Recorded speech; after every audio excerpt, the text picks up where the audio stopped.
أعوذ بالله السميع العليم من الشيطان اللعين الرجيم. بسم الله الرحمن الرحيم. وفوض أمري إلى الله إن الله بصير بالعباد. حسبنا الله ونعم الوكيل نعم المولى نعم النصير. والحمد لله من أول الدنيا إلى فنائها ومن الآخرة إلى بقائها. والحمد لله على كل نعمة واستغفر الله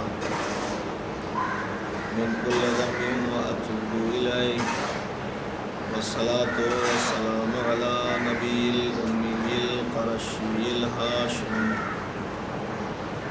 الملقب بطه وياسين محبوب رب المشرقين ورب المغربين إمام الحرمين والقبلتين مولانا ومولى الكونين جد الحسن والحسين بالقاسم محمد.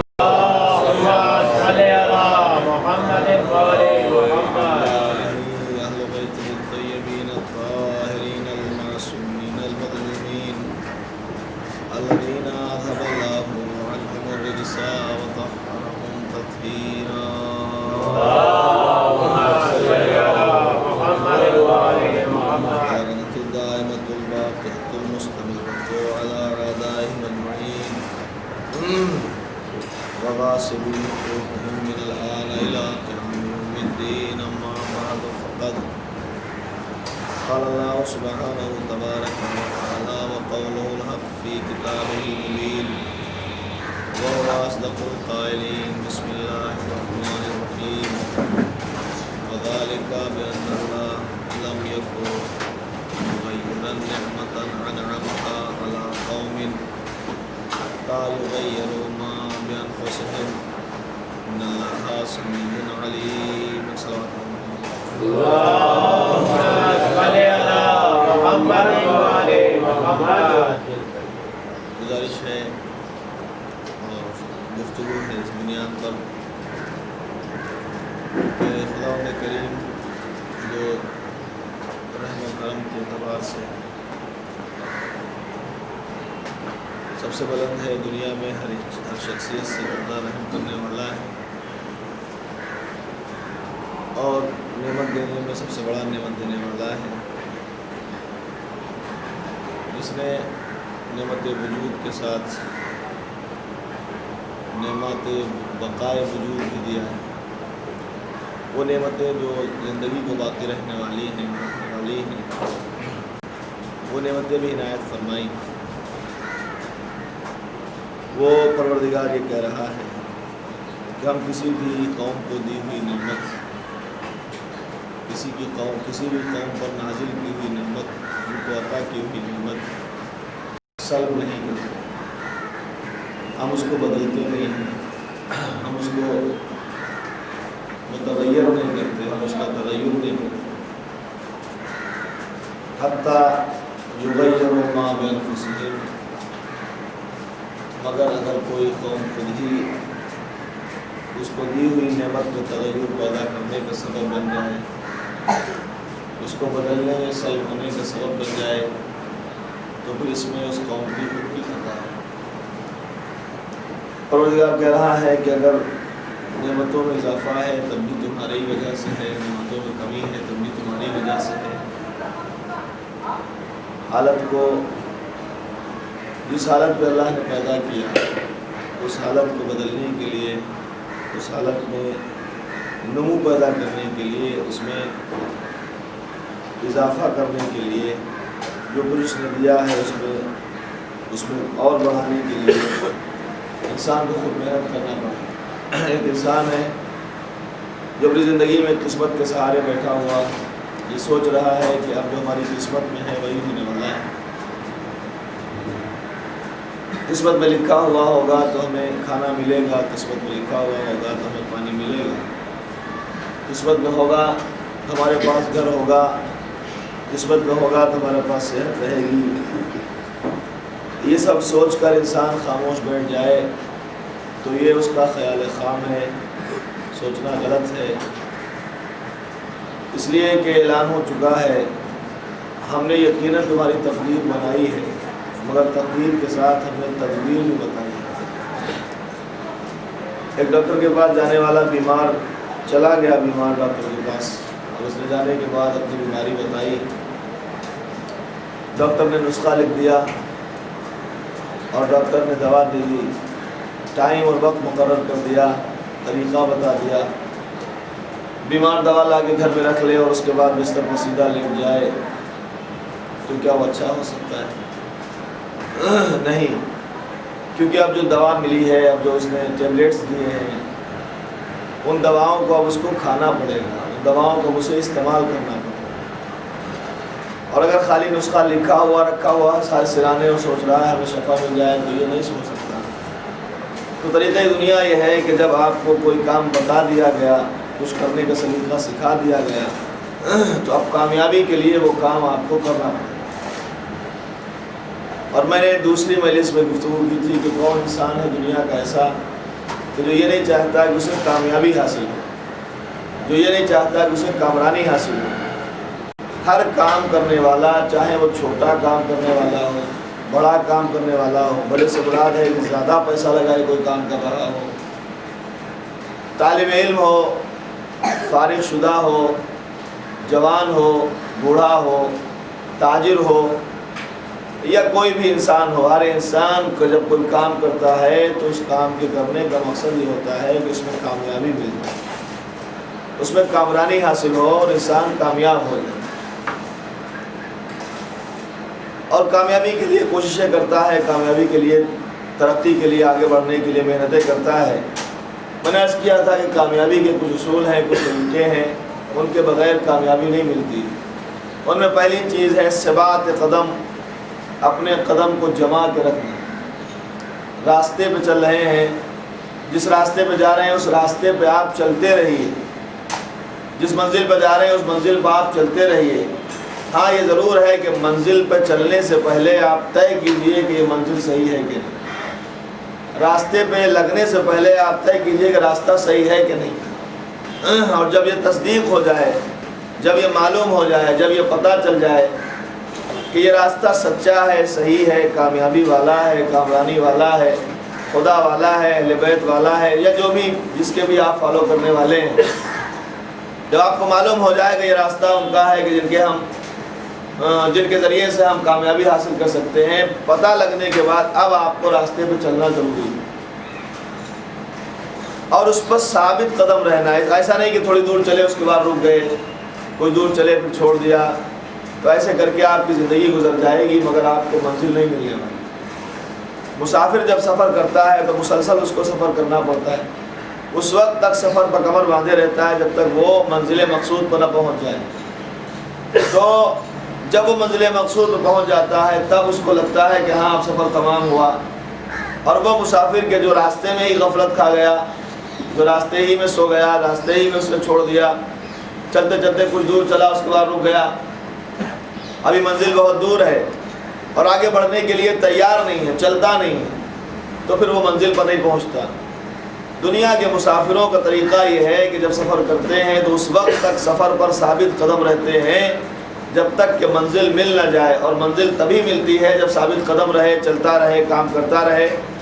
تو جس طرح دنیا کے سفر کا یہ عالم ہے، ویسے ہی آخروی سفر کا بھی یہی عالم ہے۔ آخرت کے سفر کا بھی یہی عالم ہے کہ جب راستہ مل گیا آپ کو خدا تک پہنچنے کا، اور صحیح راستہ مل گیا، تو اب آپ کی ذمہ داری ہے کہ اس راستے پہ آپ چلتے رہیے۔ جتنا زیادہ چلیں گے، جتنا آگے بڑھیں گے، اتنا ہی اللہ سے قریب ہوتے رہیں گے، اور جب قربت الہی میں پہنچ جائیں گے تو پھر آپ کے لیے کامیابی کے علاوہ اور کیا ہو سکتا ہے؟ صلوات بھیجیں محمد۔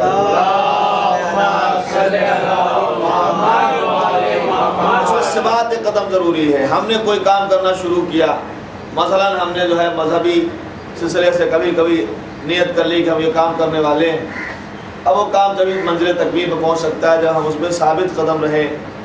ہماری ذمہ داری ہے کہ ہم اس میں پورے انہماک کے ساتھ، ورنہ دنیا تو اپنی طرف ہمیشہ کھینچتی رہتی ہے کہ اب یہ کام مت کرو، یہ کرو۔ جب بھی آپ کبھی کوئی اچھا کام کرنے چلیں گے تو شیطان تو ہمیشہ ساتھ میں لگا ہی رہتا ہے کہ کسی نہ کسی سے طرح سے اس کو منع کر دو، یہ اچھا کام نہ کر سکے۔ برائیوں میں پڑ جائے، پریشانیوں برائیوں میں آ جائے اور آنے کے بعد پھر اچھائیاں چھوڑ دے، نتیجہ یہ ہوگا کہ پھر آخر میں آپ کو کفِ افسوس ملنے کے سوا کچھ نہیں ہے، حسرت کے سوا کچھ نہیں ہے۔ اس لیے کہ جناب حضور ختم مرتبہ احمد مصطفیٰ محمد مصطفیٰ صلی اللہ علیہ وسلم آپ نے بھی فرمایا، اور آپ کے جو جانشین تھے جنہیں ائمہ معصومین کہتے ہیں، وہ معصومین نے بھی فرمایا، اکثر الگ الگ طریقے سے الگ الگ لفظوں کے ساتھ اس طرح کی باتیں معصومین نے بھی کی ہیں۔ پیغمبر فرماتے ہیں فمن اخذ نعمتا زائلہ، فمن اخذ نعمتا زائلہ وحیاتا منقطعہ وشہوتا فانیہ ظلم نفسہ عصی ربہ وغرتہ حیاتہ۔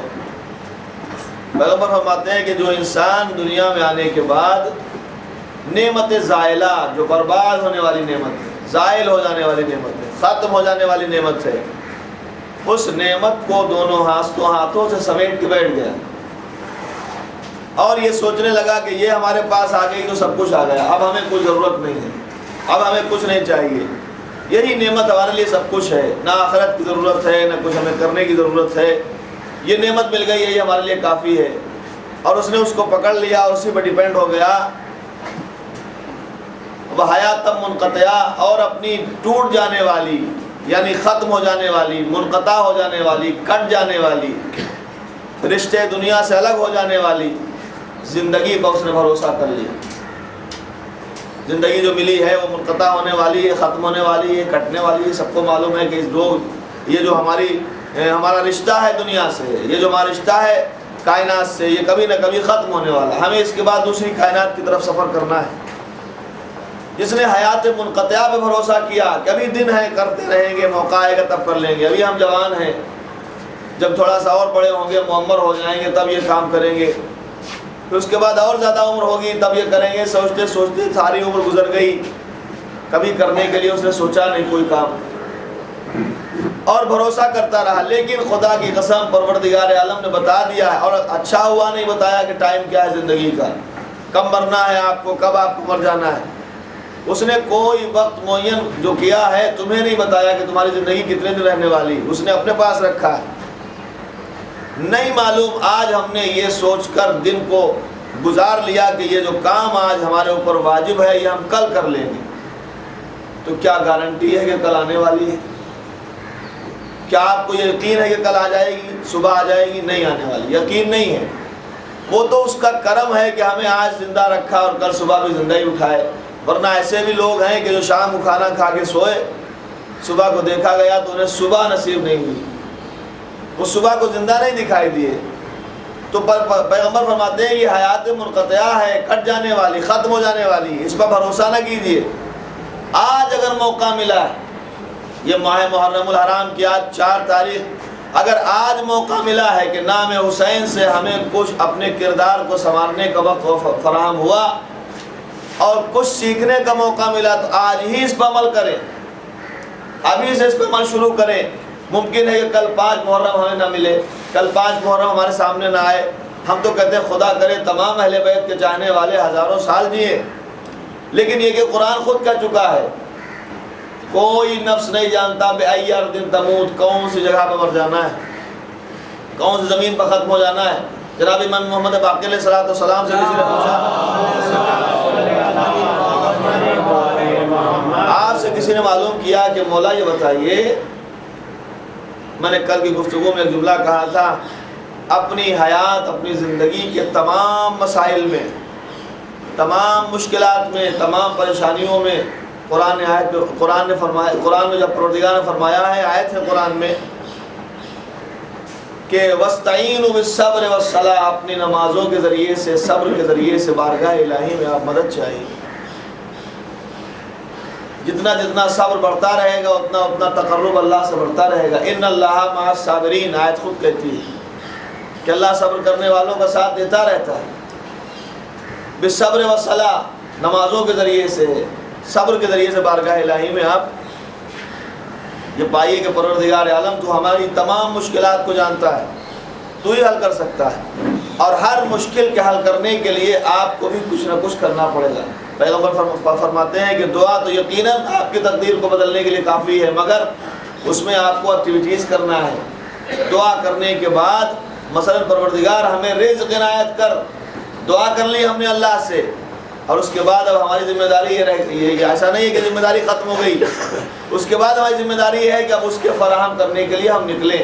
قرآن خود آواز دیتا ہے، یا ایھا الذین آمنوا اذا نودی للصلاۃ من یوم الجمعۃ فاسعوا الی ذکر اللہ وذروا البیع ذلکم خیر لکم ان کنتم تعلمون فاذا قضیت الصلاۃ فانتشروا فی الارض۔ نماز جمعہ کے لیے بلایا جائے دوڑ کے اور آنے کے بعد اپنا کاروبار چھوڑ دو، یہ تمہارے لیے بہتر ہے، اللہ کا نام بلایا جا رہا ہے۔ وَإِذَا قُضِيَتِ الصَّلَاةُ فَانتَشِرُوا فِي الْأَرْضِ، جب نماز پوری ہو جائے تو اب آپ زمین پر بکھر جائیے اور چاروں طرف گھومیے، اپنے مقصد کے تحت جہاں آپ کو جانا ہے اس پر چلے جائیے، رزق تلاش کیجیے، پروردگار اس سے زیادہ دے گا جو اس سے پہلے دیا تھا۔ تو اب ہماری ذمہ داری یہیں پہ ختم نہیں ہوتی، دعا کے بعد ہمارے سامنے ایک کام اور ہے کہ ہم اس پہ عمل کریں اور اس پہ بھروسہ کر کے بیٹھ جائیں کہ ہماری قسمت میں جو لکھا ہے وہی ہوگا۔ ایسا نہیں ہے، ہم اپنی قسمتوں کو اس میں جو میں نے اکثر بتایا ہے کہ کچھ چیزیں ایسی ہیں جنہیں بدل سکتے ہیں، قسمتوں کو تبدیل کیا جا سکتا ہے۔ کیا معلوم نہیں ہے کچھ ایسی زندگیاں گزری ہیں، ایسے لوگ گزرے ہیں کہ جنہوں نے اپنی قسمت کو اپنے ہاتھوں سے تبدیل کر دیا، بدل دیا۔ کافر گھرانے پیدا ہوئے، مشرک تھے، کافر تھے، مگر انہوں نے سوچا، تحقیق کیا، جانا، سمجھا، اور سمجھنے کے بعد جب ان کو سمجھ میں آ گیا تو اپنے گھروں سے نکل پڑے، خدمت پیغمبر میں آ کے مشرف اسلام ہوئے، اور ہونے کے بعد پھر وہ کائنات کو چھا گئے، اور چھانے کے بعد جو بتائے گئے ہیں کہ دیکھو عمل سے انسان بلند ہوتا ہے اور عمل سے ہی انسان پست ہوتا ہے۔ ایک صلوات بھیجے محمد۔ پانچویں امام سے پوچھا کسی نے، مولا میں آپ کی خدمت میں عرض کر رہا ہوں کہ حیات منقطع، قطع ہو جانے والی، مجھے اس میں موضوع نہیں ہے میرا یہ، حالانکہ اصلاح نفس میں یہ چیز بھی آتی ہے، لفظ ہمارا موضوع ہے اصلاح نفس کی اصلاح ہماری ذمہ داری ہے، جو نفس ہمیں ملا ہے اس کو ہمارے پاس رکھا گیا، ہماری ذمہ داری ہے۔ اس نے ہمیں بھیج دیا، بنا دیا، پیدا کر دیا، اسباب فراہم کر دیے، اب ان اسباب سے فائدہ ہم کتنا اٹھاتے ہیں یہ ہماری عقل مندی پر ڈیپینڈ کرتا ہے۔ ہم کتنے عقل مند ہیں یہ ہماری عقل مندی پر ڈیپینڈ، ہمارے عمل پر ڈیپینڈ کرتا ہے کہ ہم عقل مندی سے کام لیتے ہیں کہ نہیں لیتے ہیں۔ ہر کام میں تو ہم تدبر کرتے ہیں، ہر کام میں تو ہم غور کرتے ہیں، کیوں مذہب کے بارے میں ہم نے کبھی نہیں سوچا۔ اب میں پھر کل کے جملے کو پھر دہراتا ہوں، ہم نے یہی کہا تھا، کل بھی کہا تھا کہ جب بھی موقع ملے ہم اپنی زندگی کا تجزیہ کریں، ہم اپنے بارے میں حساب کریں۔ ہم شام کو قلم و کاپی لیے بیٹھے ہوئے ہیں، دن بھر کی محنت کا حساب کر رہے ہیں، کر لیا ہم نے حساب، تو کیوں نہ ہماری ذمہ داری یہ بھی ہے کہ ہم اپنے زندگی کا جو دن بھر کا دن گزرا ہے پورا، اس میں وہ فرائض جس کے بارے میں حضرت علیہ السلام فرما چکے ہیں۔ کسی نے پوچھا کیفا اصبحت یا ابن رسول اللہ، یا ابن رسول اللہ کیسے صبح کیا آپ نے، خیریت ہے؟ تو کہا اصبحت بثمانیہ، 8 چیزوں کے درمیان صبح کی۔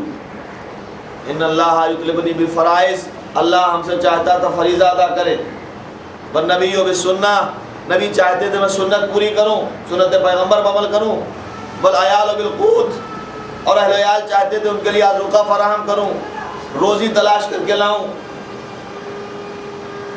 والشیطان لاتباعہ، شیطان چاہتا تھا اس کی اتباع کروں، والملک الموت، اور جو ملک الموت تھے لروحی، وہ تاک لگائے بیٹھے تھے ہماری روح لینے کے لیے، بالقبر لجسدی، اور قبر جو ہے وہ ہمارے جسم کو کھینچ رہی ہے، احباب اپنی طرف کھینچ رہے ہیں، دوست اپنی طرف کھینچ رہے ہیں، دنیا اپنی طرف کھینچ رہی ہے، اللہ کچھ چاہ رہا ہے، نبی کچھ چاہ رہے ہیں۔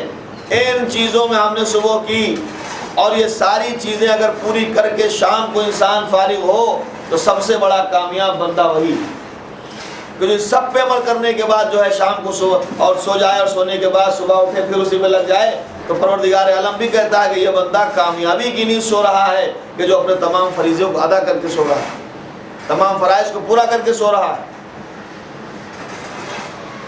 تو پانچویں امام سے پوچھا کسی نے کہ مولا ایسا کیوں ہوتا ہے، ایسا کیوں ہوتا ہے کہ ہم نے دیکھا کہ کوئی انسان پیدا کہیں ہوا اور بعد میں مرنے کا وقت آیا تو مرتا کہیں ہے، ایسا کیوں نہیں جہاں پیدا ہوا وہیں مرے، جہاں پلا بڑا وہیں مرے، جہاں کھاتا پیتا رہتا سہتا وہیں مرے؟ اور چونکہ میں اس لیے تمام باتیں عرض کر رہا ہوں، پھر میں کہوں گا کہ جن کو میں سنانا ہے ان کو سنانے کا موقع بہت کم ملتا ہے. ہمارے برادران اور ہمارے بزرگ تو ہر جمعے میں سنتے ہی رہتے ہیں کچھ چیزیں ایسی ہیں کہ جو خاص طور سے میں ان کے لیے سنا رہا ہوں کہ جن کو سنانے کا موقع صرف یہ 10 دن محرم کے ملتے ہیں، اور ان کی ذمہ داری شاید برادران سے زیادہ ہے، اس لیے کہ وہ تربیت کی ذمہ دار میں پہلی مجلس میں کہہ چکا ہوں. تربیت کی ذمہ دار، معاشرے کو بنانے کی ذمہ دار. اگر معاشرہ بنا سکتا ہے تو وہ بنا سکتی، بڑے اچھے انداز میں بنا سکتی. کہاں پیدا ہوا اور کہاں جا کے مر گیا، بِأَيِّ أَرْضٍ تَمُوتُ، کوئی نہیں. کُلُّ نَفْسٍ لَا أَدْرِي بِأَيِّ أَرْضٍ تَمُوتُ، کوئی نفس نہیں جانتا، کوئی نفس یہ پتہ نہیں لگا سکتا کہ اس کو کون سی جگہ پر مر جانا ہے. پانچویں امام سے پوچھا کہ مرتا کہیں ہے، پیدا کہیں ہوتا ہے، مرتا کہیں ہے، کیا وجہ ہے؟ ہونا تو یہ چاہیے کہ جہاں پیدا ہوا وہیں مر جائے. جناب سلیمان ابن داؤد بیٹھے ہوئے ہیں اپنے زمانے میں، اپنے دور میں. جناب سلیمان ابن داؤد کو کچھ اللہ کی طرف سے خاص رحمتیں تھیں ان کے لیے. ایک یہ کہ ان کو پوری کائنات کی حکومت دی تھی، دوسرا یہ کہ ہواؤں کو بھی ان کو قبضہ دیا تھا، جنات بھی ان سے مسخر تھے، شیاطین کو وہ قبضہ کر سکتے تھے. یہ سب تمام نعمتیں اللہ کی دی ہوئی تھی. بیٹھے ہوئے تھے، دیکھا اللہ کی طرف سے بھیجا ہوا فرستادہ خدا آیا اور آنے کے بعد سلام کیا. کچھ لوگ اور بیٹھے ہوئے تھے، سلام کیا. آپ کون ہیں؟ میں ملک الموت ہوں، میں فرشتہ ہوں جو روح کو قبض کرتا ہوں. اچھا، کوئی ملک الموت کو دیکھ لے تو ویسے ہی روح فنا ہو جائے. پتہ چلے کہ ملک الموت آئے ہیں، اور اگر معلوم ہو جائے بمبئی میں آئے ہیں، ادھر جوہو پہ اترے ہیں کسی ہوٹل میں، تو جوہو تو کیا ساتھ بنگلہ میں نہیں جائیں گے، کیونکہ کہیں نظر پڑ گئی تو شاید ہمیں بھی لے کے چلے جائیں ساتھ. حالانکہ آپ کو جانے کی ضرورت نہیں پڑتی، وہ خود ہی آ جاتے ہیں کہ زحمت نہ کیجیے، میں یہیں آ رہا ہوں. ملک الموت آئے ہوئے ہیں، بتایا ملک الموت میں فرشتہ ہوں، شکل انسانی میں آیا ہوں آپ کے پاس ملنے کے لیے، بھیجا گیا. اور تو جناب سلیمان ابن داؤد تو نبی تھے، سن لیا. سننے کے بعد گفتگو کرنے کے لیے تیار تھے، گفتگو کر سکتے تھے، جانتے تھے. لیکن جو لوگ اور برابر بیٹھے تھے انہوں نے جب سنا کہ ملک الموت آئے ہوئے ہیں، پریشان ہو گئے کہ اب دیکھیں ان کی نظر کدھر ہے، دیکھیں وہ کرتے کیا ہیں، دیکھیں وہ اس کا کام کیا ہے. اور یقین جانیے آپ، مومن کے لیے پروردگار کی طرف سے اتنی چھوٹ ہے کہ ہر 5 وقت نمازوں کے وقت خود جو ہے اس لائن میں کھڑے ہو کے ملک الموت اسے مصافحہ کرتے ہیں، چاہے مومن ہو یا مومنہ.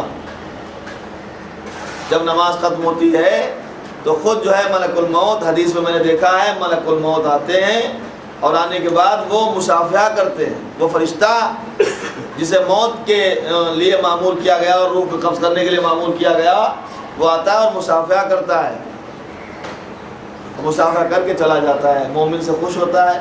مومن کے سامنے آنے کا انداز بھی اس کا نرالا ہے. میں پڑھ چکا ہوں اس سلسلے میں، پورے 6-7 مہینے سے پڑھ چکا ہوں موت کے بارے میں اور روح کے بارے میں. سلام کرنے کے بعد بیٹھے، ملک الموت ہوں. جو دوسرے سننے والے تھے پریشان کہ نظریں کدھر ہیں. دیکھا ایک شخص بیٹھا ہوا تھا، مسلسل اس کی طرف نظریں گڑائے ہوئے ہیں. تو وہ دیکھ کے پریشان ہو گیا کہ یہ ہمیں کیوں دیکھ رہے ہیں بار بار. جناب سلیمان ابن داؤد سے گفتگو کر رہے ہیں، وہ دیکھ رہے ہیں، بار بار دیکھ رہے ہیں. اس نے دیکھا اور دیکھنے کے بعد جب وہ چلے گئے تو جناب سلیمان ابن داؤد سے کہا کہ یا نبی اللہ، میں نے آج ان کی نظروں کو دیکھا اور بار بار مجھے کو گھور رہے تھے، مجھے تو خطرہ محسوس ہوتا ہے، مجھے خطرہ لگتا ہے. کیا کریں؟ کہ ایسا کیجئے مجھے میرے ملک بھیج دیجئے.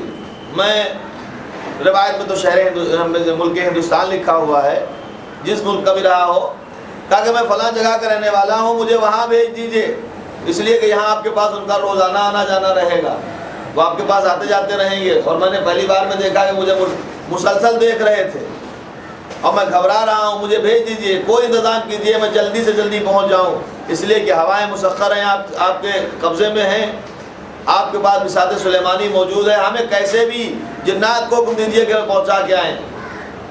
جب اس نے ریکویسٹ کی، گزارش کی، جناب سلیمان ابن داؤد نے کہا اچھا جو تم کہتے ہو تو میں بھیجے دیتا ہوں. آنن فانن میں جناب سلیمان ابن داؤد صلوات بھیجے محمد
تو جناب سلیمان ابن داؤد سے کہا مجھے جلدی سے پہنچا دیجیے، اس لیے کہ مجھے ڈر لگتا ہے۔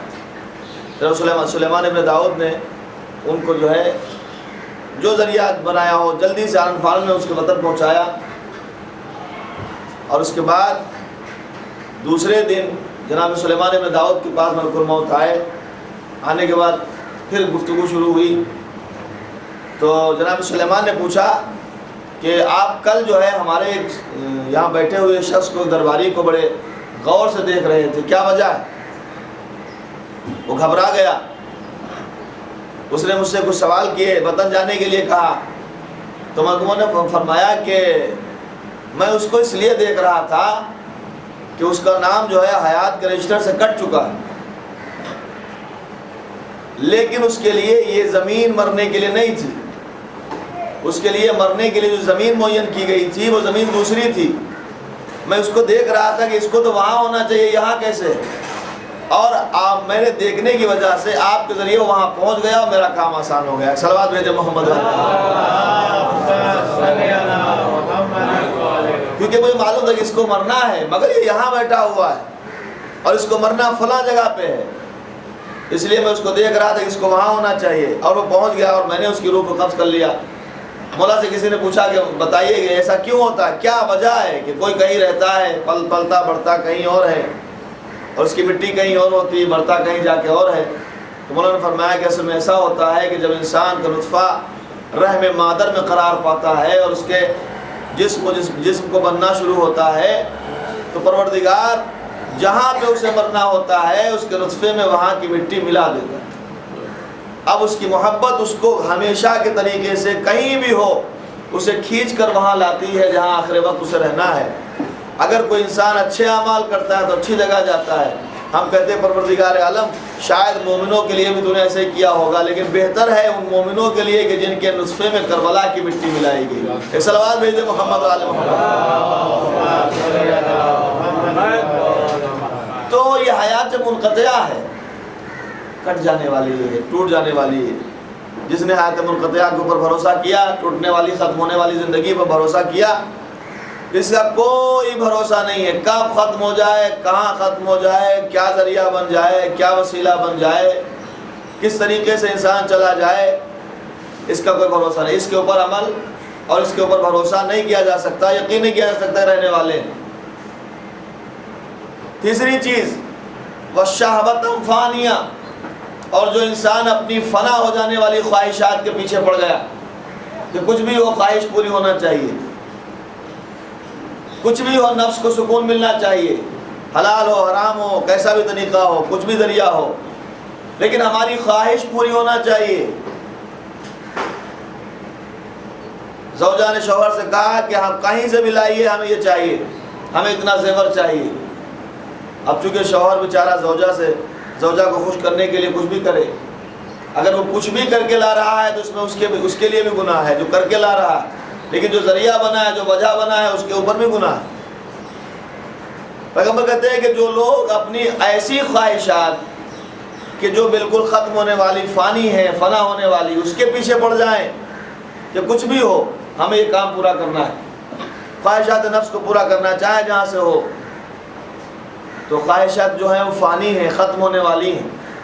مولا متقیہ نے فرمایا کہ دیکھو یاد رکھنا ہمیشہ خواہشات کی بنیاد پر کیے ہوئے گناہ اس کی لذت ختم ہو جاتی ہے لیکن اس کی سزا باقی رہتی ہے، ہمیشہ باقی رہتی ہے۔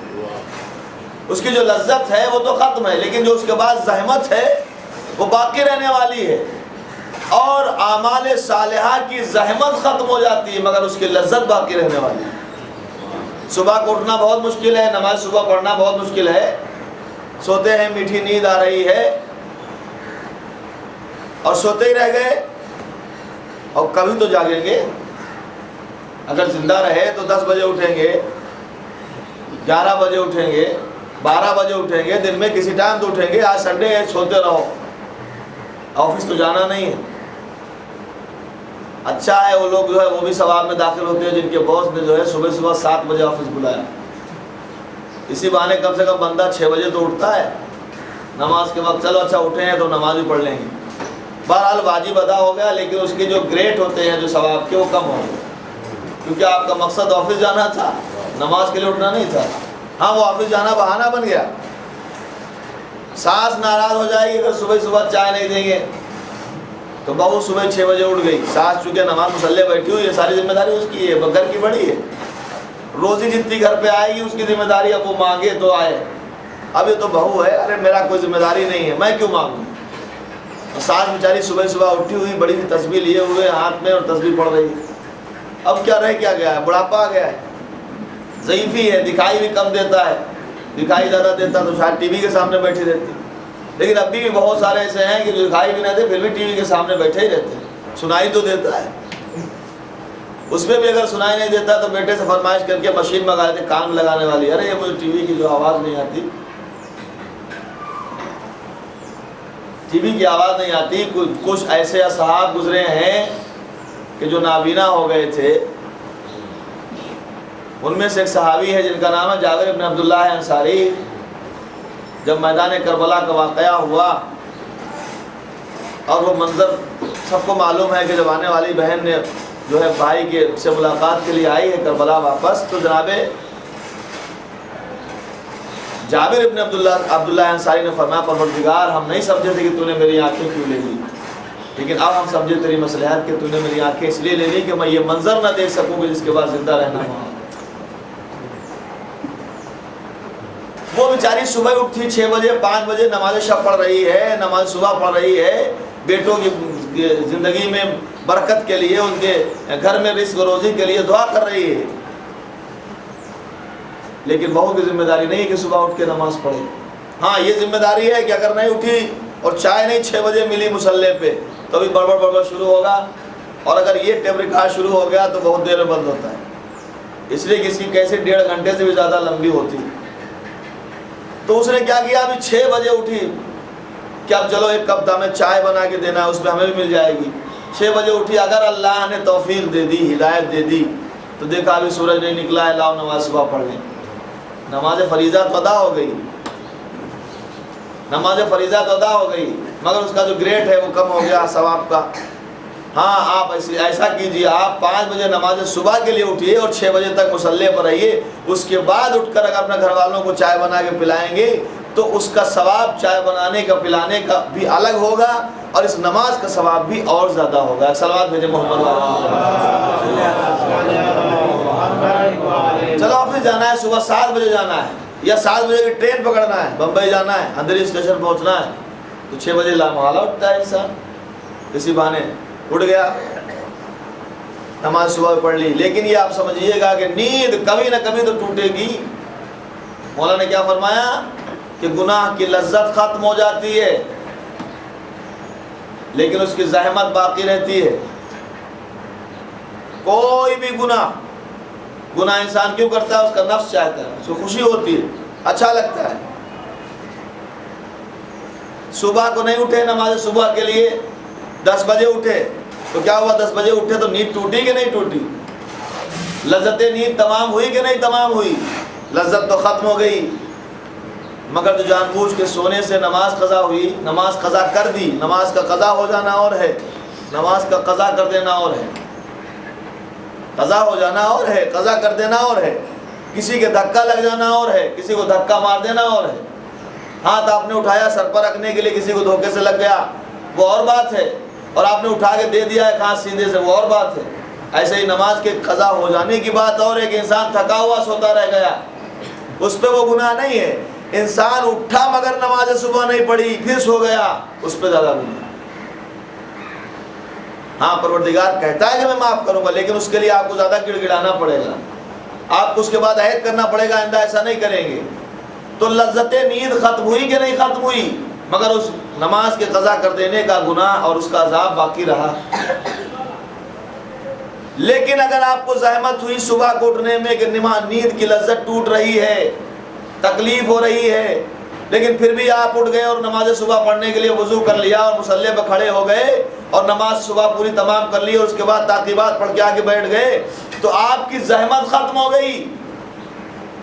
اب اس کے بعد آپ کو اجازت ہے آپ سو بھی جائیے، آپ کی زحمت ختم ہو گئی، لیکن نماز صبح پڑھنے کا جو ثواب ہے قیامت پہ اتنی لمبی لذت ہے کہ اس کا حساب نہیں کیا جا سکتا۔ ایک صلوات بھیجیں محمد علیہ وسلم۔ کائنات میں کوئی کام ہو، کوئی سلسلہ ہو، اطاعت ہو، فرما برداری ہو، کسی کو خوش رکھنے کی بات ہو، اس سلسلے میں کبھی سوچتے ہیں کہ انانیت جب انسان کے اندر آتی ہے تو اس کے ساتھ پرابلم کھڑی ہوتی ہے، لذت ختم ہو جاتی ہے گناہوں کی، اس کے بعد اس کی جو زحمت ہے باقی رہتی ہے۔ اس سے پہلے کہ زحمتیں بڑھ جائیں ان لذتوں کے پیچھے نہ جائیے۔ کچھ گناہ ایسے ہیں، امام زین العابدین علیہ السلام فرما چکے ہیں کہ کچھ گناہ ایسے ہیں کہ جن کی وجہ سے انسانوں کے پاس زحمتیں آتی ہیں۔ مثلا قحط پڑ جانا، سوکھا پڑ جانا کیوں ہوتا ہے؟ کم فروشی کی بنیاد پر، جب بیچنے میں اور جو ہے تولنے میں کم و بیشی کیا جائے، دھوکہ دیا جائے تو اس زمانے میں سوکھا پڑتا ہے۔ گھر کی برکت کا چلا جانا،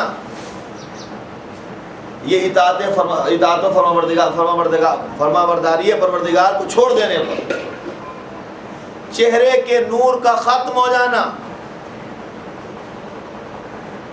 مولا فرماتے ہیں کہ انسان اگر زناکار ہو جائے اور مسلسل گناہوں میں لگا رہے تو اس کے چہرے کا نور ختم ہو جاتا ہے۔ اب لگا لیجئے ڈھیر سارا پاؤڈر چہرے پہ، پاؤڈر ہی چمکے گا، چہرہ چمکنے والا نہیں، اس لیے کہ وہ نور ہی کہاں رہ گیا۔ اطاعت الہی کا نور جو ہوتا ہے وہ کچھ بھی نہ لگائیے۔ میں تو یہاں تک کہتا ہوں چہرہ سیاہ ہی کیوں نہ ہو، اگر اطاعت کا نور ہے تو بلال کے چہرے پہ دور سے پتہ چلے گا، اور اگر چہرے نورانی ہی کیوں نہ ہو، اگر اطاعت نہیں کرتا تو ابو جہل کا چہرہ دور سے دکھائی دے گا، وہ لعنتی ہے۔ ایک صلوات بھیجتے محمد علیہ خالی بھی ساتھ کھانے کے سامان بیچنے والے کا فائدہ کرائیں گے اور کیا کرائیں گے؟ اطاعت و فرما برداری پروردگار چھوڑ دیں گے، اطاعت پروردگار چھوڑ دیں گے تو کیا ہوگا؟ جو لوگ میک اپ کا سامان بیچتے ہیں ان کی بکری زیادہ ہوگی۔ لیکن مولا پھر چوتھے امامی کہتے ہیں لیس الجمال بالثواب تزیننا، وہ جمال نہیں ہے، وہ خوبصورتی نہیں ہے کہ جو ہم کپڑوں سے کرتے ہیں، جو ہم میک اپ سے کرتے ہیں۔ دن بھر بہت خوبصورت دکھا،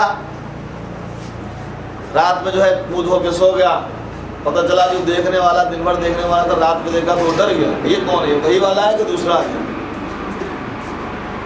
لیس الجمال بالثواب تزیننا، وہ جمال نہیں، وہ خوبصورتی نہیں جو کپڑوں سے کی جائے۔ ماہ محرم آنے والا ہے، 5 جوڑ کپڑے سلا کے رکھو کہ ہر مجلس میں پہنچنا ہے مجھے، وہاں ڈھیر ساری عورتیں آئیں گی، مجھے دیکھیں گی، ہم میں ایسے کپڑا معمولی پہنے ہوں گے تو میری بے عزتی ہوگی۔ وہ یہ ماہ محرم آ رہا ہے، یہ مولا کی مجلس آ رہی ہے، یہ فلاں کام ہو رہا ہے، یہ فلاں کام ہو رہا ہے، اب درزی کے یہاں بھیڑ لگی ہوئی ہے، شوہر پریشان ہے کہ ماہ محرم آیا ہے، عید چھوڑ جائی ہے، غم حسین میں جانا ہے، آپ کو شادی بیاہ میں تھوڑے جانا ہے، اچھے سے اچھا کپڑا خریدو، چونکہ سب کچھ جتنا بھی دکھائیں گے 2 جگہ پہ دکھائیں گے، یا تو کسی کی شادی ہوگی وہاں پہ جو کچھ بھی ہے سب پہنا کے پہنچ جائیں گے، یا پھر کہیں مجلس ہوگی، سب دیکھ لیں گے ہمارے پاس بڑے قیمتی کپڑے ہیں۔ دیکھا آپ نے، یہ ہے عزاداری کا سلسلہ، یہ ذہن ہے، اذہان ہے، تھوڑا سخت ہے میری بات لیکن میں کہوں گا اس لیے کہ میرا ذمہ داری، بہت دن ہو گئے، کئی 3 4 5 مہینے سے گزر گئے، میں نے کچھ کہا نہیں۔ کیا ہے یہ، اس کا کیا مطلب ہے، اس کا کیا مقصد ہے؟ محرم شروع ہونے سے پہلے یہ ٹیلروں کی دکان پر بھیڑ لگنا، یہ بجاج کیا کھڑے رہنا مسلسل، کیوں؟ اس لیے محرم کی تیاری ہو رہی۔ ارے محرم کی تیاری کپڑوں سے نہیں ہے، محرم کی تیاری کردار سے کیجیے، سیرت سے کیجیے، اخلاق سے کیجیے۔ ایک صلوات بھیجیے محمد کیونکہ وہاں بہت ساری عورتیں ہمیں دیکھنے آئیں گی، عورتیں ہوں یا مرد ہوں، بہت سارے مومنین آئیں گے، دیکھیں گے ہمارے پاس معمولی کرتا پہنے ہوئے ہیں، ہمارے پاس معمولی سے جو ہے شرٹ ہے، وہی پچھلے سال جو پہنے تھے وہ 20 سال پہنے ہوئے، خوب ڈیزائن والا کرتا پہنے ہو، کالا کالا ہو، کالا تو فیشن ہو گیا ہے، خوب ڈیزائن والا کرتا پہن کے جاؤ تاکہ لوگ دیکھ کے کہیں ہاں اچھا اس نے محرم کی پوری تیاری کی ہے۔ نہ، محرم کی تیاری کے کچھ اور تقاضے ہیں، دل میں محبت حسین ہے۔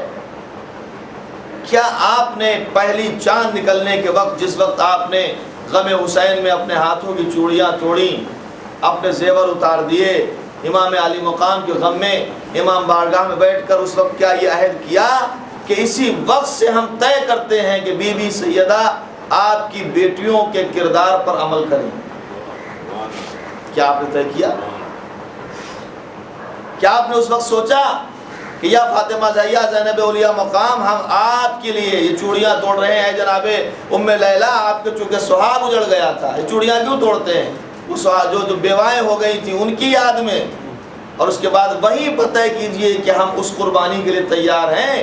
دیکھیے ذرا، سمجھیے، کربلا میں وہ عورتیں جو تھیں موجود، بیوائیں ہو گئی تھیں، اپنے ہاتھوں سے بچوں کو سجا کے بھیج رہی تھیں، نہ یقین آئے تو مسلم ابن اوسجا کی زوجہ کو دیکھیے، بچے کو بھیج دیا۔ کیا آپ نے عہد کیا کہ ہم یہیں سے عہد کرتے ہیں کہ جتنی زندگی بچی ہے سب آپ کے اقوال، کردار، سیرت پر عمل کریں؟ یہ تو عورتوں کے لیے پیغام۔ اور جب مرد محرم کا چاند دیکھیں، چاند رات نصیب ہو انہیں، خدا کرے ہزاروں چاند محرم کیا ان کی زندگی میں ایسے ہوں کہ جو عزاداری حسین کا موقع ملے اور کوئی غم نہ ملے سوائے غم آل محمد کے، جب دیکھیں تو وہ بھی طے کریں کہ یہ غم حسین کا چاند آیا ہے، اس وقت سے ہی طے کریں کہ آج سے اے علی اکبر، اے عباس، اے اون محمد، اے قاسم ابن حسن، اے حسین ابن علی سید الشہداء، اے کربلا کے 72 شہیدوں، اے علی اصغر جیسے ننھے سے بچے، ہم تمہاری تمام سیرت کو پڑھنے کے بعد، سمجھنے کے بعد اس پہ عمل کرنے کا عہد کرتے ہیں، اور اسی عہد پر 2 مہینہ 8 دن باقی رہیں۔ اس کے بعد دیکھیں جو اس کے بعد زندگی آتی ہے، اگر زندگی سدھر نہ جائے تو میرا نام بدل، اس کا اجر بھی ملتا ہے، اس کا ثواب بھی ملتا ہے، انسان بن جاتا ہے۔ صلوات بھیجے محمد والے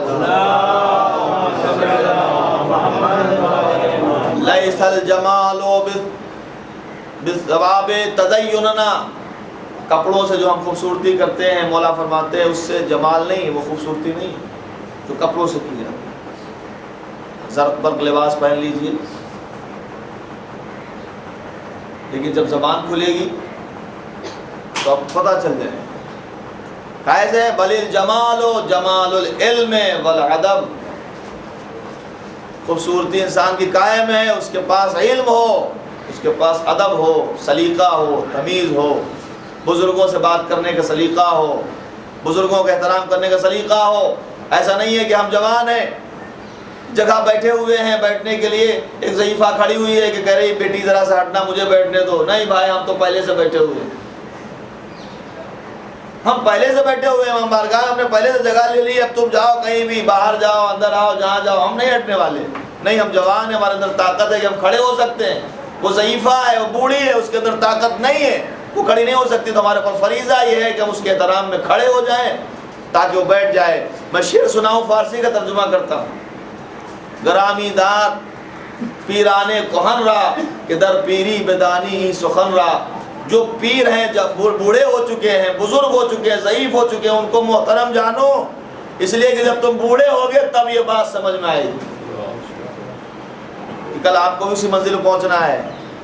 ایسا نہیں ہے کہ وہ بیچاری آئی ہے مجلس میں اور آپ کو پاس جگہ ہے، آپ جگہ دیجئے، آپ کی ذمہ داری ہے، آپ کھڑے ہو جائیے. بزرگ ہے جو بیٹھ نہیں سکتا، اس کو بٹھائیے. یہی دروس آل محمد ہے، یہی اخلاق آل محمد ہے.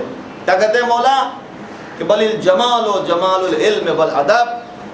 جمال کیا ہے، خوبصورتی کیا ہے؟ علم ہونا چاہیے، ادب ہونا چاہیے، سلیقہ ہونا چاہیے، تمیز ہونا چاہیے. سنیں گے آپ؟ میں 4 میں سے سناتا ہوں. کون کہتا ہے اٹھا کر صف ماتم رکھ دو، کون کہتا ہے اٹھا کر صف ماتم رکھ دو، اشک غم بیوی کے رومال میں باہم رکھ دو. فاطمہ آئی ہے مجلس میں جگر تھامے ہوئے، زخم دل پر عمل خیر کا مرہم رکھ دو. بھائی آپ کے پاس عمل خیر کا مرہم، یقیناً آپ کے آنسو سمیٹنے کے لیے وہ آئی ہیں، لیکن یہ تقاضا کر رہی ہیں کہ تم نے حسین سے کیا سیکھا ہے، کربلا والوں سے کیا سیکھا ہے. بات یہاں تک پہنچی، کیا سیکھا ہے کربلا والوں سے؟ وہ آواز دیتی ہے، کچھ سیکھا ہے. لائیے، میں پھر کہوں گا جو میں نے کل اشارہ کیا، سنیے. وَاسْتَعِينُوا بِالصَّبْرِ وَالصَّلَاةِ، نماز اور صبر کے ذریعے سے آپ مدد چاہیے خدا سے. میں پھر یہ بات بار بار دہراتا ہوں کہ ہر نیک عمل کرنے کے بعد اگر اس کا کوئی رزلٹ نہ ملا، اگر اس کا کوئی نتیجہ نہ ملا، اس کا مطلب یہ ہے کہ آپ نے وہ عمل کیا نہیں. اگر ذکر حسین کے بعد حسین کا جیسا کردار آپ کے کردار میں جھلک نہ لگی اس کی، تو اس کا مطلب یہ ہے کہ آپ نے وہ ذکر حسین سنا نہیں. نماز پڑھنے کے بعد تبدیلی نہیں آئی، جو میں پھر کبھی موقع ملے گا اس کو تفصیل سے عرض کروں گا، چونکہ وہ کافی بڑا میٹر ہے، ٹائم میرے پاس نہیں ہے. اس کے بعد آپ کو نتیجہ ملنا چاہیے. مجلس کے بعد پھر کہوں گا، میں مجلس کے بعد جب باہر نکلیں تو دیکھنے والا یہ سمجھ جائے کہ مجلس حسین سے آ رہے ہیں، عورتیں ہوں یا مرد ہوں، کوئی بھی ہو، کسے باشد، اس سے مطلب نہیں. باہر جب نکلے جوان، ہماری قوم کی جوان لڑکیاں یا ہمارے قوم کے جوان لڑکے جب باہر نکلیں تو ان کا کردار پیغام آل محمد دیتا ہوا ہے. اس لیے کہ اسلام قول کی بات نہیں کرتا ہے، وہ سیرت کی بات کرتا ہے. پیغمبر کے لیے بھی کہا کہ وَلَقَدْ كَانَ لَكُمْ فِي رَسُولِ اللَّهِ أُسْوَةٌ حَسَنَةٌ، تمہارے لیے پیغمبر کی سیرت بہترین نمونہ عمل ہے. اگرچہ قول بھی حجت ہے ان کا، لیکن سیرت نمونہ عمل ہے. باہر نکل کے کیا پتہ چلتا ہے یہ مجلس سے آ رہے ہیں؟ اگر پتہ چلتا ہے تو بہت اچھی بات ہے. خدا کرے ہماری قوم کے ساتھ جتنے بھی جوان ہیں علی اکبر کے جوانی کے تصدق میں اسی طرح جیے جیسے علی اکبر جی رہے تھے. ہماری قوم کی بچیاں لڑکیاں اسی طرح جیے جیسے کربلا میں وہ تھے. جناب فاطمہ بنت الحسین، یہ جناب سکینہ جن کا نام لیا جاتا ہے اکثر، رقیہ بنت الحسین، یہ سب تھی کربلا میں. ان کی سیرت آپ دیکھیے، کبھی موقع ملے تو آپ پڑھیے، نہ پڑھ سکیے تو پوچھ لیجئے. یہی نہیں کہ صرف 10 دن آج یہاں مجلس ہے، وہاں مجلس ہے، وہاں مجلس ہے، اس کے بعد وہاں جانا ہے، وہاں جانا ہے، اس کے بعد وہاں جانا ہے. خالی جانا ہی جانا ہے یا کچھ کرنا بھی ہے؟ کہیں نہ جا سکے، اگر نہیں موقع ملا ایک جگہ چلے جائیے، وہیں سے اتنا لے لیجئے تو جتنا ہر جگہ سے ملنے والا ہے، اور یقیناً مل جائے. سب کے یہاں ہوتا ٹھیک ہے، یہ جاتے ہیں، جانا چاہیے، مگر یہ کہ آپ وہاں سے کچھ لے کے اٹھیے. مجھے آج اس کا تذکرہ کرنا ہے، اس نے ایک لمحے میں اپنی تقدیر بدل دی، ایک لمحے میں چیت کر دیا. کون؟ حور ابن یزید ریاحی. مقام اشراف پہ جب ملاقات ہوئی امام حسین سے تو کیا کہا تھا؟ مجھے حکم ملا ہے کہ میں آپ کو کربلا لے جاؤں. تھوڑا سا بات چیت ہوئی، بات بڑھی. تاریخ کہتی ہے لجام فرس پکڑ لیا تھا اس نے، گھوڑے کی لجام پکڑ لی. تو امام علی مقام نے کہا اور کیا کرتا ہے تیری ماں تیرے سوگ میں بیٹھے؟ اس نے ایک مرتبہ گردن جھکائی اور کہا اگر آپ کی ماں فاطمہ نہ ہوتی تو میں بھی یہی کہتا، لیکن میری زبان جل جائے اگر زہرا کے لیے ایک لفظ نکالوں۔ امام علی مقام نے اس کو دیکھا، دیکھنے کے بعد نہ جانے کیا پتہ چلا امام علی مقام کو، اور جدھر تو لے چلتا ہے حسین چلنے کے لیے تیار، تو نے میری ماں کا نام لیا ہے، جدھر لے چلتا ہے ادھر چلنے کے لیے تیار ہے۔ ہر کل ہر لے کے آیا، اور لانے کے بعد میدان کربلا میں حسین پہنچ گئے۔ آج 4 محرم ہے، میں اکثر ان کا تذکرہ کرتا ہوں اس تاریخ میں۔ امام علی مقام شب عاشور میں عالم یہ تھا کہ امام نے ایک رات کی مہلت دی تھی کہ بھی رک جاؤ، ہمیں ایک رات کی مہلت چاہیے۔ جو عباس کے ذریعے سے وہ ایک واقعہ الگ ہے، مل گئی مہلت۔ رات میں سناٹا جب چھا گیا، لشکر والے اپنے خیموں میں آرام کر رہے ہیں کہ صبح جنگ ہونے والی، اور اپنے خیمے کے سامنے ٹہل رہا، بے قرار ہے، بے چین ہے، کرب کے عالم میں ہے، پریشانی کے عالم میں ہے، چہرے پہ ہوائیاں اڑ رہی ہیں، زرد ہو چکا ہے چہرہ، نہ جانے کیا سوچ رہا ہے، اس کا ضمیر اسے جھنجھوڑ رہا ہے، اور زبان زیر لب کچھ کہتا جا رہا ہے، کچھ بدبداتا جا رہا ہے۔ اتنے میں غلام نے آگے کہا آقا کھانا رکھا ہوا لگا دیا گیا ہے، آپ کھانا کھائیے، کل لے جاؤ کھانا، مجھے نہیں کھانا۔ پانی رکھا پیجیے، کا پانی بھی مجھے نہیں پینا ہے۔ غلام پریشان ہے، واپس چلا گیا۔ جو احباب بیٹھے ہوئے تو ان کو خبر ہوئی، جو دوست بیٹھے ہوئے تو ابن عزیز ریاحی کہ ان کو خبر ہوئی کہ وہ کھانا نہیں کھا رہا ہے، اور بڑا بے چین ہے، اور بڑا پریشان حال ہے، بڑی تکلیف میں، بڑا کرب میں ہے۔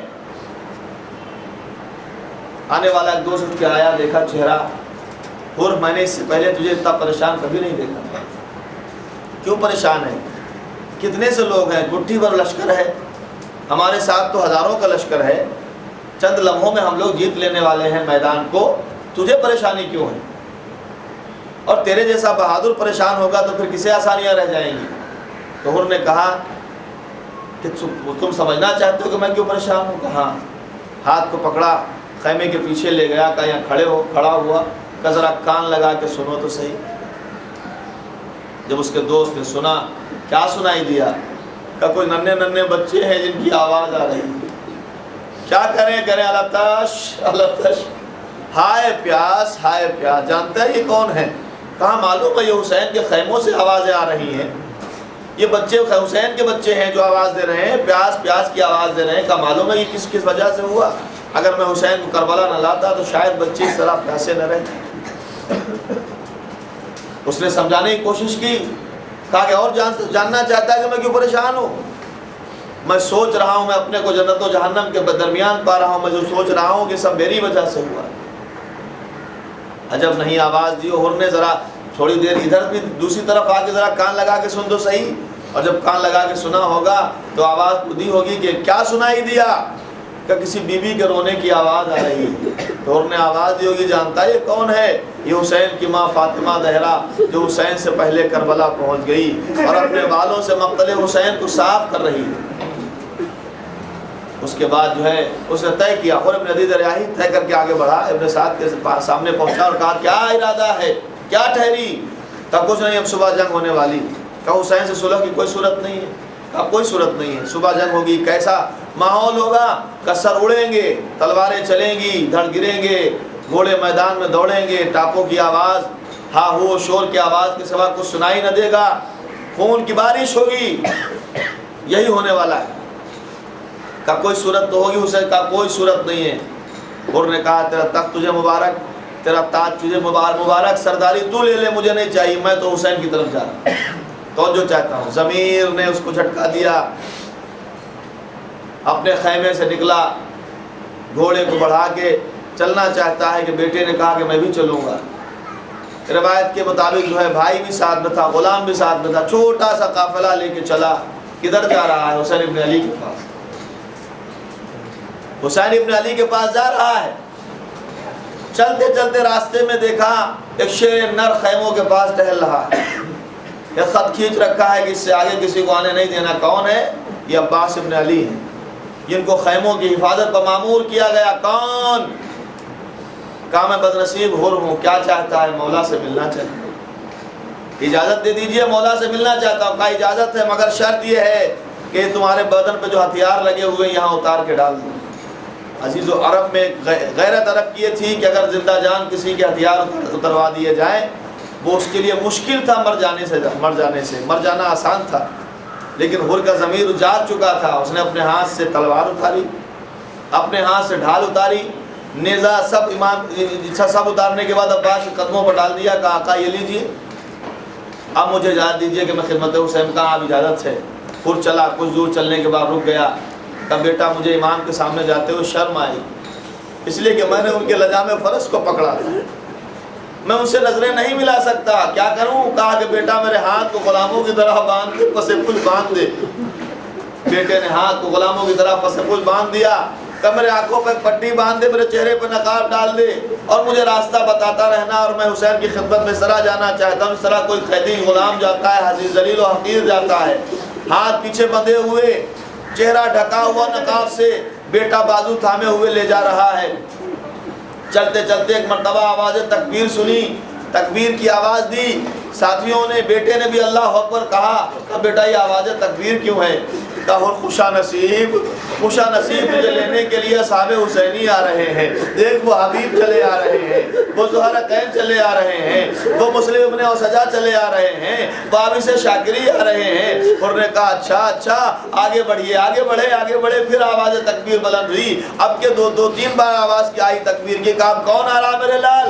کہا آپ کو خوش نصیب، آپ کو مبارک ہو، آپ کو لینے کے لیے حسین کا بیٹا علی اکبر آ رہا ہے، ساتھ میں قاسم ابن حسن آ رہے ہیں، ساتھ میں انہوں محمد آ رہے ہیں، یہ اولاد پیغمبر آپ کو لینے کے لیے آ رہے ہیں۔ پھر کئی بار ہما ہوا، کئی بار تکبیر کی آوازیں بلند ہوئی۔ پھر نے کہا کیا ہوا میرے لال جلدی بتاؤ؟ کہا اب حسین خود بنفس نفیس آ رہے ہیں اور کہہ رہے ہیں ساتھیوں جلدی بڑھو، ارے میرا مہمان آنے والا ہے، میرا مہمان مجھ سے ملنے آ رہا ہے۔ پھر جیسے ہی آگے بڑھا، خوشبو امامت محسوس کی، قدموں پر صدق دیا، آقا ارے یہ غلام آ گیا، معاف کر دیجئے، اجرکم اللہ، خدا کوئی غم نہ دے سوائے غم آل محمد کے۔ حسین کے قدموں پر سر رکھا اور ایک مرتبہ اپنے چہرے کو رکھ کے کہتا ہے آقا مجھے معاف کر دیجئے، کیا مجھ جیسے بدنصیب کا گناہ معاف ہو سکتا ہے؟ امام نے دیکھا، اس کے بازوؤں کو تھاما، اٹھایا، سینے سے لگایا، اور کیسی باتیں کرتے ہو، ارے کیا اچھا تمہاری ماں نے تمہارا نام رکھا، تمہیں حسین نے معاف کر دیا، تم دنیا میں بھی آزاد ہو، آخرت میں بھی آزاد ہو۔ کہ حسین نے معاف کر دیا، خدا نے بھی معاف کر دیا۔ کہ اور آواز دیتا ہے آقا ایک گزارش اور ہے، کہ وہ کیا ہے؟ کہ جب میں نے لجام فرض پہ ہاتھ ڈالا تھا تو ایک محترم آواز ایک بیوی کی آئی تھی جس نے یہ کہا تھا اور تجھے خدا کبھی معاف نہ کرے گا، میں جب معافی سمجھوں گا جب وہ بیوی مجھے معاف کر دے۔ ابھی کہی رہا تھا کہ خیمے کا پردہ ہٹا، فضا نے آواز دی خوشا نصیب، علی کی بیٹی زینب نے معاف کر دیا، تجھے زینب نے سلام کہا ہے۔ اجرکم اللہ رایا خدمت امام میں صبح ہوتے ہوتے آواز یا آقا سب سے پہلے مجھے اجازت دیجئے، اس لیے کہ میں ہی آپ کو گھیر کے کربلا لایا ہوں، میں ہی جانا چاہتا ہوں۔ باپ کے جانے سے پہلے بیٹا آ گیا، بیٹے نے کہا کہ میں پہلے جاؤں گا، لیجئے بڑی بحث کے بعد بیٹے کو اجازت مل گئی۔ میدان کربلا میں بیٹا پہنچا، جنگ کرتے کرتے زخمی ہوا، گھوڑے سے زمین پہ آیا، بابا کو آواز دی، پھر جلدی سے اپنے بیٹے کو سنبھالنے کے لیے بڑھا۔ جیسے ہی گیا تو امام نے آواز دی کہ حر کو سنبھالو، میں پہنچتا ہوں اس کے بیٹے کے لاشے پر۔ جلدی سے حسین اس سے پہلے اس کے لاشے پر پہنچ گئے۔ کیوں امام علی مقام آپ نے حر کو کیوں روکا؟ کہ اس لیے کہ ایک بوڑھا باپ جوان بیٹے کا لاشا نہیں دیکھ سکتا، مولا اہتمام کر لیا، حر کے بیٹے کے لاشے پہ پہنچ گئے، حر کو آنے نہ دیا۔ مگر کون ہوگا اس وقت جب ایک جوان بیٹے کے سینے سے برچی کھینچ رہے تھے، زمین کربلا ہل رہی تھی، تو کوئی نہ آیا ہوگا؟ نہیں ایک آواز آئے گی، ایسا مت کہو کوئی نہ تھا، ارے میں سیدہ اپنے بیٹے کے پاس موجود تھی، اے میرے لال حسین یہ امتحان کا وقت ہے، اب سارا امتحان تجھے اکیلے دے، وَسَيَعْلَمُ الَّذِينَ ظَلَمُوا أَيَّامَ الْقَوْمِ يَنْقَلِبُونَ اِنَّا لِلَّهِ وَإِنَّا إِلَيْهِ رَاجِعُونَ۔ پروردگار چاہتا مخلوق کے وسیلے سے ہماری اس مختصر سے عزت قبول فرما، پروردگار ہمیں جو پریشان حال پریشانی کو دور فرما، جو مقروض ان کے قرضوں کو ادا فرما، جو بیمار و شفاء کاملہ صحت عاجلہ عنایت فرما، دنیا سے رحمت فرما، جو سب کو مغفرت فرما، میرے مالک چاردہ معصومین کے وسیلے سے بے روزگاروں کو روزگار، بے گھروں کو گھر، بے اولاد کو اولاد صالح عنایت فرما، مظلومین جہاں کی مدد فرما، ظالمین متعصبین متکبرین کو پروردگار اگر لائق ہدایت ہے تو ہدایت دے ورنہ نہیں نابود فرما۔ ہمارے زمانے کے امام کے ظہور میں تعلیم فرما، ہم ان کے عوام انصار شامل ہونے کی توفیق عنایت فرما۔ ربنا تقبل منا انک انت السمیع العلیم